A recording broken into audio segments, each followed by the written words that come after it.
Hey, we're here with Ewan of the Sheepdogs, man. Thanks so much for taking the time on release day. It's finally here. The baby's arrived. Yes, it's been a long time coming. You guys, of course, got signed to Atlantic after you won that Rolling Stone contest. Put your face on the cover of the Rolling Stone, right? I mean, how crazy has it been since you won that contest? It's been, total change. I mean, we've just been traveling nonstop, playing gigs, doing press. I mean, the travel is what I always think about, because we've gone to Australia twice, we've gone to England twice, we've gone to all over Europe, and lots of stuff in the U.S. So. I guess it's a little different than touring Canada in a van. Yeah, there's a few more. We've got our Air Canada Elite mile status and all that stuff. Yeah, not as many miles in the van. Yeah. How is it? I mean, you're fairly significant here in Canada now, as far as you've put your claws into this country, and I would say people from PEI to Victoria know who you are. But in terms of touring the United States or even Australia, I mean, is the hype as big in other markets as it is here? Not even close. I mean, we're just, I think being from Canada helps. It's and we've done a lot more touring up here, but.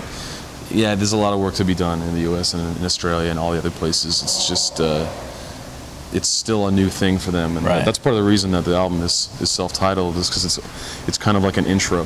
Right. There's a funny story about Pat Carney agreeing to do this. I mean, you had talked to him about producing the record, but you didn't get final confirmation until you got a text. Where was he when you got the text? We were in Dallas, Texas, and he was in like Vienna or somewhere in Europe or Italy or I don't know where, but when we met him, he was super interested, in what we were going to do next as our follow-up. So we threw that idea, why don't you produce it? And he's just like, I'm too busy, which is true. He's a busy guy. His band is in a little bit of a demand. So, I think that Austin Skaggs probably played a part in convincing him, and he came around on it, and to his credit, he really brought everything together. So how involved was he? I mean, the sound was fairly well refined before you got into the studio with him, and I'm sure you're the main writer of the band, of the lyrics at least. But how much did he add to the equation? He's very significant in shaping the in-studio stuff. He was very mindful of all kinds of elements, whether it's tempo or just simple arrangements, keeping things lean and mean, and all that kind of stuff. But then even like out of the studio, he was really responsible for bringing in Chad Blake, who mixed it, and deciding, on recording it at the studio that we recorded at Haptown down in Nashville. He was the one that sort of found all these different people and put it into place. And huge credit, because he put it all into place for the modest budget that we had too. So. Huge tip of the cap. Let's talk a bit about the record, because for those who haven't heard it yet, it's fairly eclectic. I mean, you guys have a sound, but I would say that this record, more than your previous 3 indie records, is way more diverse than the previous records. I mean, even Javelina, that little instrumental tune. I mean, just within that song, it's fairly diverse in terms of the bass riff off the top, and then getting busy. Well, it's in 5/8 time. Yeah. So it's kind of pretty different for rock music. I think about like the albums that I really like when albums have sort of a variety of songs. Like, we look at like the White Album, or I don't know what else, but I'm a huge fan of like early Chicago records and stuff. Right. Or even like Eat a Peach by the Allman Brothers would have variety. It wasn't just blue sky song after song. So I want we like variety of music, and as long as you can kind of do it within sort of the comfortable realm of our sound, then I think it works. And so we wanted to have, a sitar over here and a weird instrumental 5/8 over here, and then in the middle you got your, radio rock songs and everything. Ewan's Blues, I love the Fender. It's a Fender Rhodes off the top. Yeah, right? And that's you playing it? It's me playing it.